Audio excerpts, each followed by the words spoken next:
morning, good afternoon, good afternoon, good afternoon. I guess when this is the first time that I really talk to anyone, it feels like morning still. Even though I am well aware that it is not morning, it is lunchtime, my time. So yes, but it's morning somewhere, right? So kind of like it's 5 o'clock somewhere, it's morning somewhere. So good morning. How about that? Plus, it sounds a lot more optimistic if you just say good morning. I'm going with that. That's my story. I'm sticking to it. I don't know. Who knows? So, well, hello, Lee. Good to see you. Yeah, so let's just hop right into it, shall we? Oh, I see some more comments. Sorry, I'm looking at like a whole, hi, Trina. How are you? I'm looking at like here, I'm looking here. I'm trying to figure this all out because when I'm lazy, I don't want to do things more than once. But I also don't know what I'm doing. So let's just dig right in, shall we? For those of you that don't know me, I am Crystal Webster, founder of Sharing Solace. I am the author of The Reason We're All Here Today, Confessions of a Griever, turning a hot mess into an Haute message, Laughable Lessons for When Life Just Sucks. And above that, I am Madeline's mother, most importantly. Yeah. So how this works, you've probably been here before. You probably know how it all works, but I'm going to go through it real quick. We read a story that you picked the day before. And then at the end, you pick the story for tomorrow. Easy as that.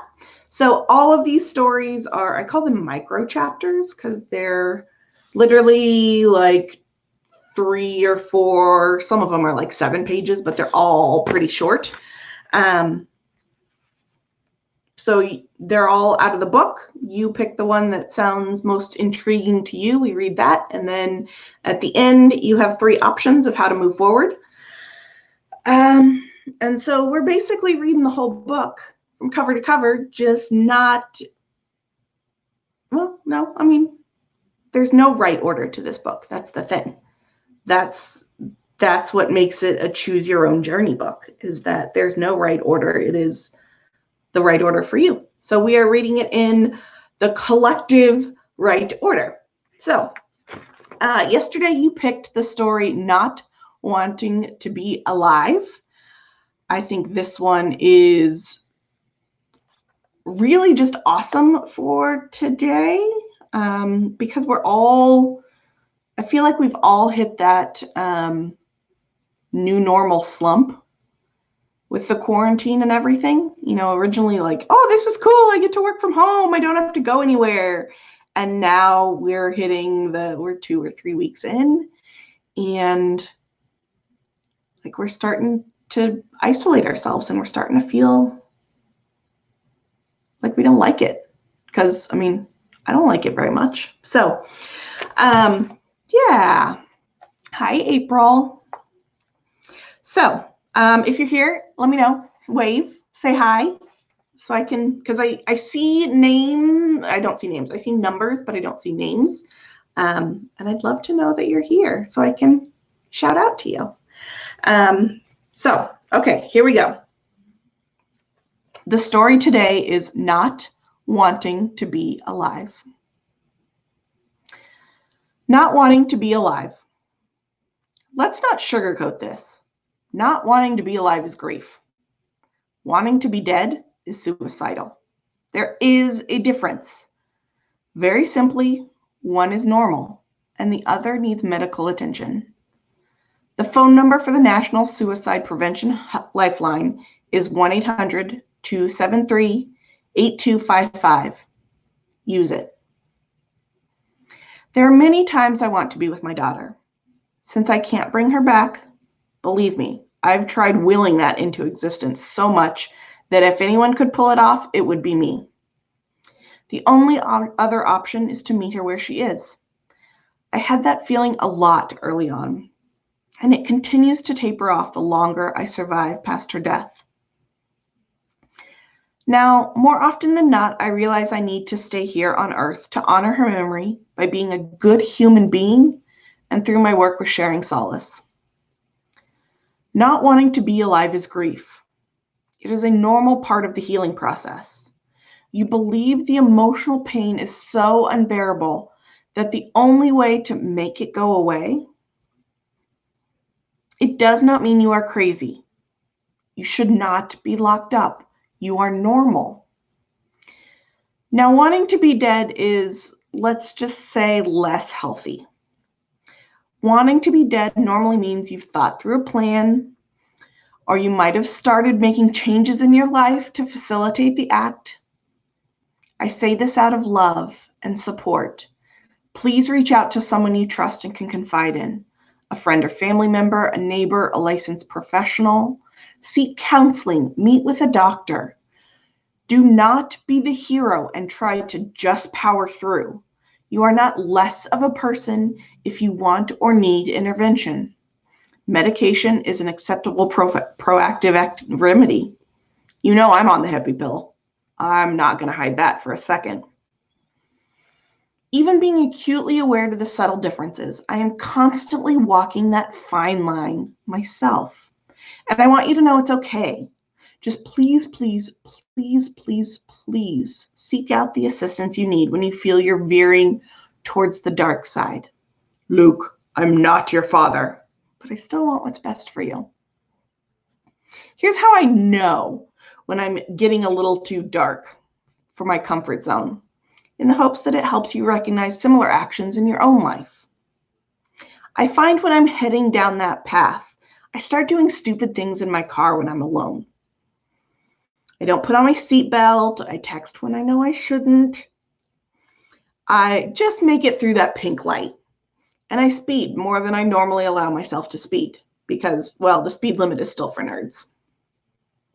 The seatbelt one is a biggie for me.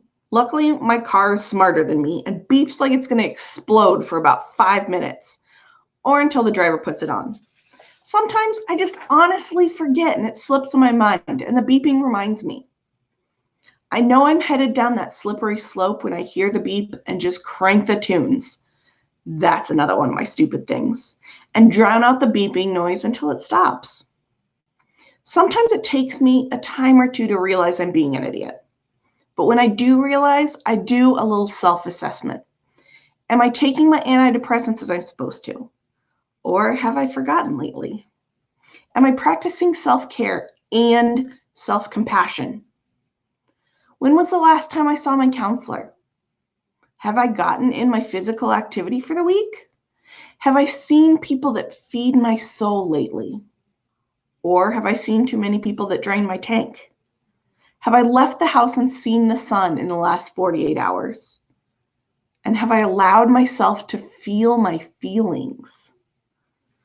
More often than not, it's just one of the above things being just a little bit cattywampus. I make note, make adjustments, and course correct. If all of my pieces are in alignment, I know I need to dig a little deeper. Normally, that's an extra chat with my therapist. So speaking of therapists, we all go, or at least we all should go, to the doctor regularly for checkups. We get our blood sugar checked and our resting heart rate.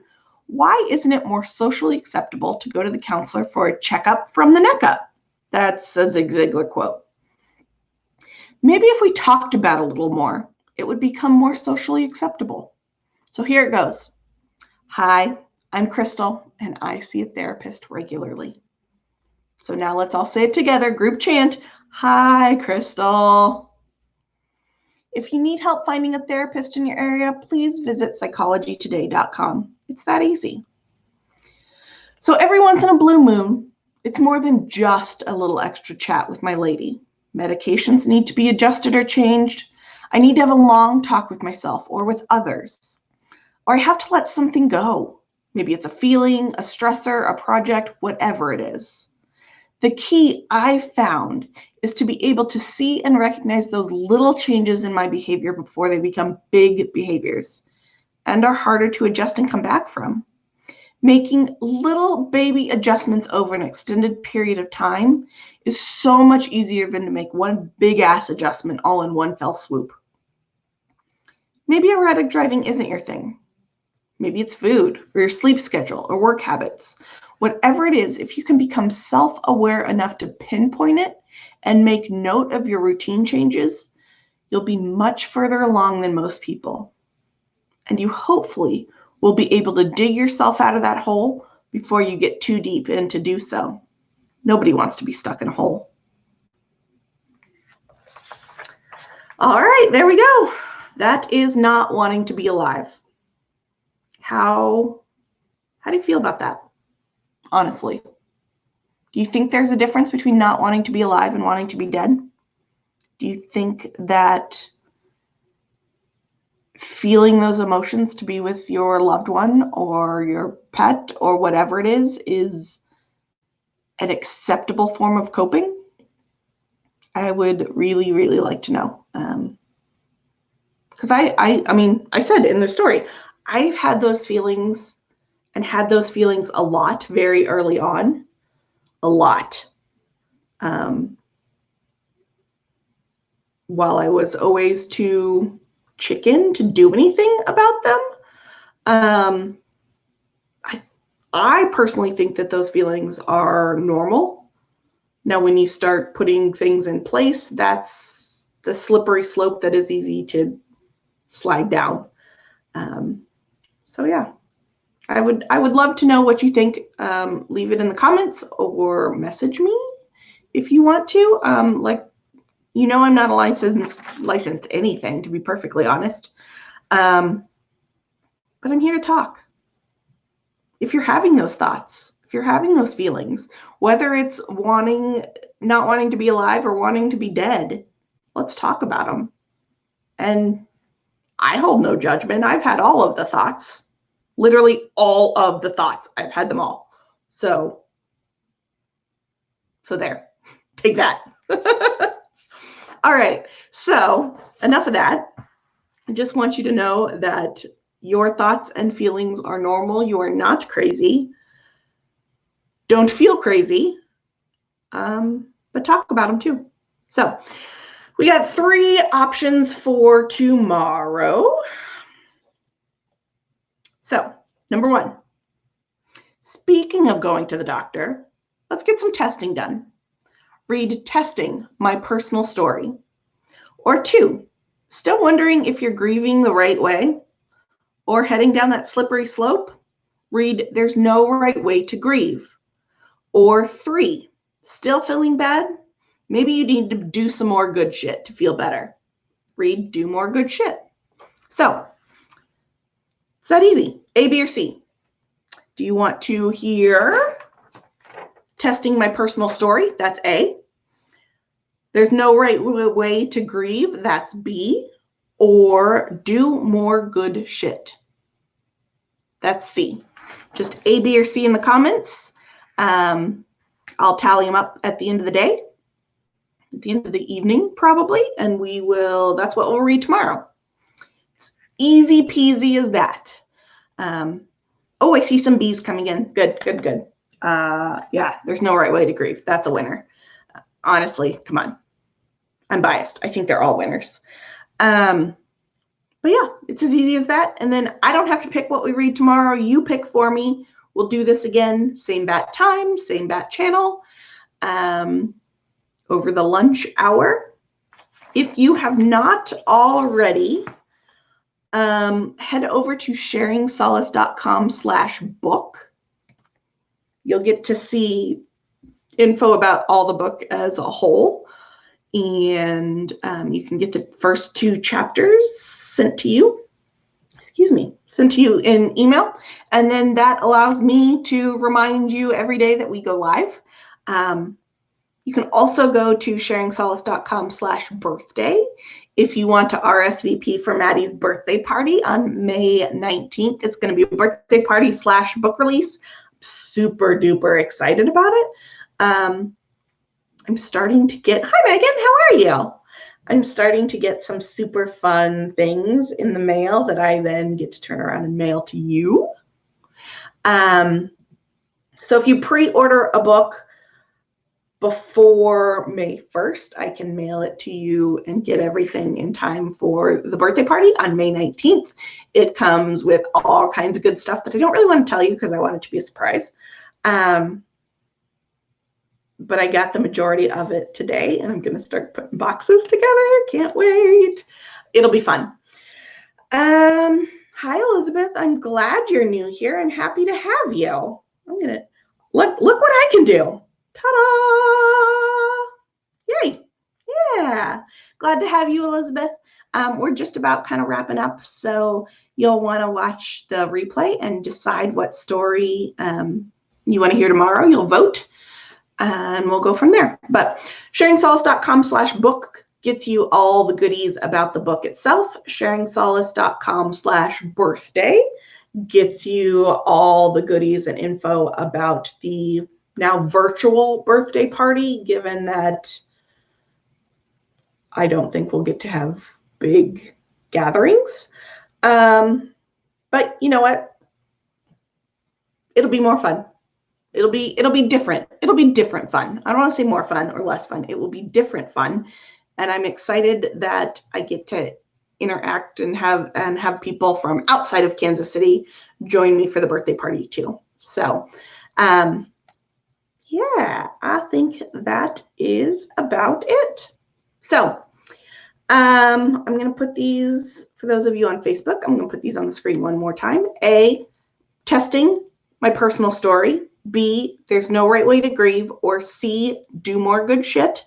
A, B, or C in the comments. I'll add them up at the end of the night, end of the day. So if you're watching this as a replay, you can still vote. And then that is what we'll read tomorrow. And I have lots of exciting things coming up. I'm so excited. So if you haven't checked out sharingsolace.com lately, probably should, because I'm making some cool changes to it. Yeah, so I think that's it. Make sure to vote. Make sure to go to sharingsolace.com/book and sign up to get the email reminders so I can let you know when we come live every day. And that's it. I think we're done. So until I see you tomorrow at 12:15 Central Standard Time, get grateful, and I will see you then. Mwah.